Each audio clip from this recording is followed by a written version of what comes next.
Hello Gemini, Sun, Moon, Rising, and Venus signs. Kamusta kayo? Sana po'y nasa mabuti kayong kalagayan. Welcome back po sa Star Tarot. Kung bago kayo dito, welcome din kayo. Thank you sa inyong support. I truly appreciate it. God bless you all. Gemini, paunang mensahe po ninyo ay Seven of Cups. Ayan, so there are choices na kailangan ninyong pagpilian sa ngayon. So there could be a lot of opportunities dito na paparating, no? At maaring malito kayo, no? Kasi siguro sabay-sabay or maybe lahat sila maganda sa tingin ninyo, no? Yung ganon. Kaya kailangan ninyo na pag-isipan mabuti, no? Pag-isipan mabuti, and at the same time makakatulong sa inyo if you're going to listen, no, to your intuition. So sundin niyo kung ano yung bulong ng inyong intuition, kasi yung intuition natin, direct guidance yan from the divine. Kaya, dadalhin kayo niyan sa tamang choice, no? Dadalhin kayo niyan sa tamang direction. What else? We have Queen of Pentacles. Napakaganda. Kasi si Queen of Pentacles is a very abundant and prosperous energy, no? Maraming, opportunities pangkaperahan ang maaring dumating sa inyo dito. So siguro kasama na yan dito sa mga opportunities na nandito sa Seven of Cups energy, no? Kaya napakaganda na pagdating sa pera, kayo ay magkakaroon ng oportunidad dito na makaluwag-luwag kasi may mga financial blessings, may mga financial opportunities na kakatok sa buhay ninyo at this time.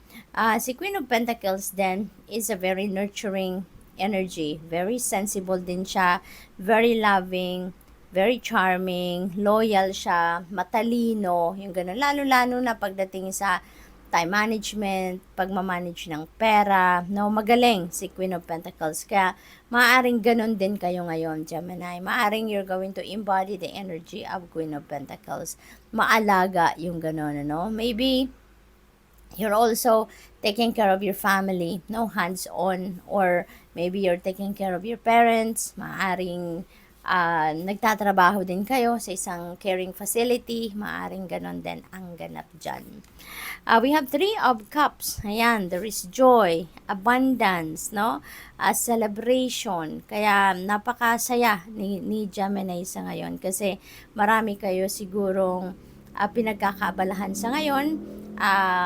Aside from opportunities na iba't ibang dadating na kailangan ninyong bigyan ng oras, panahon, attention, you're also going to look into your friendly relationships, yung social circle din ninyo, siguro ay bibigyan din ninyo yan ng oras, panahon at attention sa ngayon. There are things siguro na isa-celebrate din ninyo, or maaaring yung mga kaibigan ninyo, kamag-anak ninyo, baka kayo ay may imbitahan sa kanilang mga celebration. So there is time for socialization at this time. Page of Swords, maaaring marami kayong marireceive na mga balita, including chismis, siguro dyan sa pagtitipo na yan. Diba, meron kayong gathering, social gathering na pupuntahan. So, maaaring meron din kayong masagap dyan ng mga chismis or masagap na mga balita, masagap na mga impormasyon, no, na maaring maka-influence sa inyong mga pagdedesisyon sa ngayon. Maaring maka-influence sa inyong curiosity, maaring ganon, no? So, what else? We have the Hanged Man. Ayan, there is sacrifice, there is reflection time, no? Speaking of sacrifice, maaaring marami na kayong sinakripisyo din, ano, para sa pamilya ninyo. Kasi with the Queen of Pentacles, 'di ba? Very din kayo very family oriented, no? Kaya siguro marami na kayong isinakripisyo, no? Instead na para sa iyo muna, isasantabi mo muna yung pangangailangan ninyo, or isasantabi mo yung mga wants ninyo para unahin muna ninyo yung inyong pamilya, para may offer nyo muna yung kung anumang bagay yan, attention, panahon, resources sa ibang tao sa pamilya. Possible din na ang iba sa inyo dito, yung parang nandoon sa stagnant energy, no? Kasi maaring marami kayong pinagkakabisihan, marami kayong ina-attendan ng iba't ibang bagay, trabaho, mga ganon. Maraming obligasyon, kaya parang pinagpapahinga muna kayo ng universe. It's about time now para ilagay kayo sa stagnant energy para nang sa ganon makapagpahinga kayo, magkaroon kayo ng oras para sa sarili ninyo. Kasi maaring, since, di ba, maaring nag-aalaga kayo ng mga tao, nag-aalaga kayo ng pamilya ninyo, pero yung sarili ninyo siguro, hindi ninyo naaalagaan. Maaaring na-overlook ninyo yung personal needs ninyo at this time. Kaya, kailangan na parang pagpahingahin muna kayo ng universe, ano, para nang sa gayon, mabigyan mo talaga ng oras ang sarili ninyo, ang buhay ninyo, na makapagpahinga, makapag-recharge, makapag-replenish naman, no? What else? We have the Mother Star. Napakaganda kasi this is a yes, no? This is a yes card. So, kung meron kayong mga tanong sa sarili ninyo, sa universe, sa inyong mga angels, spirit guides, no? Lalo-lalo na before this reading or before kayo nakinig or nanood sa reading na to, maaring ang kasagutan dyan ay yes, no? This is a yes.